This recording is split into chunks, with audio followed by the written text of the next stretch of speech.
That next point, I know it's a combination of those questions, which is that where are you at? Of course, you've been in the business for a very long time, but in terms of that roadmap that's important for people to perhaps have and also take stock, how would you sort of summarize where you are right now?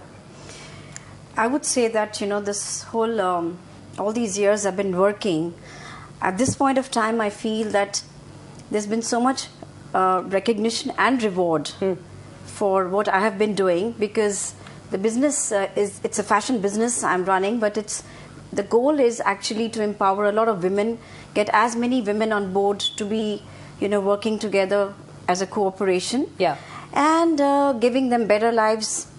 And this has been very rewarding for me. And I feel today that lately Walmart has been in touch with me, and I'm a part of their program, and where they're helping us to train us and to scale us and take the business forward. So I would say I'm at a very good point. So it's a good place. You've got a large organization that's actually coming in to reap more talent, I guess, out of what you know, the kind of expertise you have, as well as the social impact that you're doing. Yes. So it's like the fashion business, but which has a definite cause with it. Priyanka, I want to come to you. So just in terms of your personal traits you think have really sort of helped you hang in there and kind of be out there when it comes to being a good leader, and also perhaps someone who was aware of finding mentors. Did you ever do that in your career? Did you find mentors for yourself? See, when I started, this wasn't the concept. There were no mentors. It was the fashion business. The year I started it was way back, 22 years ago. So there was no concept of mentoring, and unfortunately I wasn't even educated. I wasn't from a fashion school. All that I had with me was a love for fashion, and so that was a good start for me.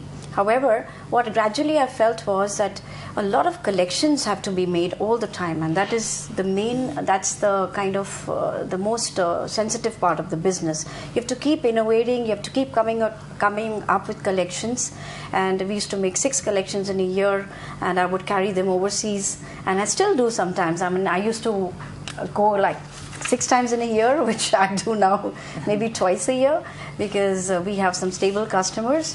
But so innovation was the key to the whole business, and that's the way we have been going and ahead with it. So that's a tougher situation than I think what exists today. I mean, I'm not saying that mentors are there to be found easily, but it's a conversation that always comes up when you're talking about leadership. I mean, Priyanka, look at what you've done, right? I think the field that you went into it, as well as also your role as an investor.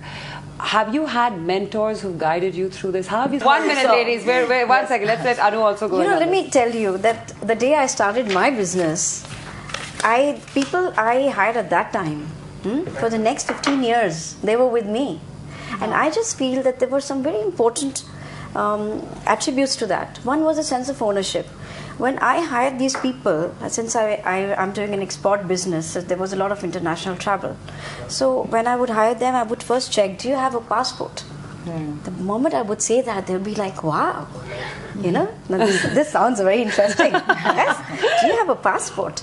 Okay, so you don't have one? All right, we get one. The reason for that was because I thought to myself, this is a woman business, and we have a lot of women here, and the mission, the goal was very clear. First, it was initially to empower my own 2 children, and then gradually it was that all these women who work for me, let's give them a rocking time. Let's make them all realize their dreams. So I started taking them out, because like I told you, I was traveling 6 times in a year, and how much you want to travel alone? And it was just a question of a ticket, because once you're there, you're sharing your room, it's okay, like that. So all the people who have worked for me, at least 3 of them, they have traveled with me multiple times. You're raising the bar very high. Everyone's going to expect us to take them on international holidays now. No, but it wasn't a holiday. It wasn't a holiday. Let's understand. This is business. This is business. Because my business depends on how much they understand the international markets, because they are the ones who are going to be making the collection. They are the ones who will be making the PPTs. They are the ones who are going to make sure the catalogs were okay. So it was important for me to actually expose them. So somewhere taking them out helped me, and it helped the business grow. Sure, it's another way of talking about nurturing talent as well. So it was a sense of ownership they felt. None of them wanted to leave the company. None of them. And I think that's something that... and even at a point of time when the company wasn't, maybe we were not doing all that well, they were not like really looking But I think I have a version of that actually. I think it's motivation.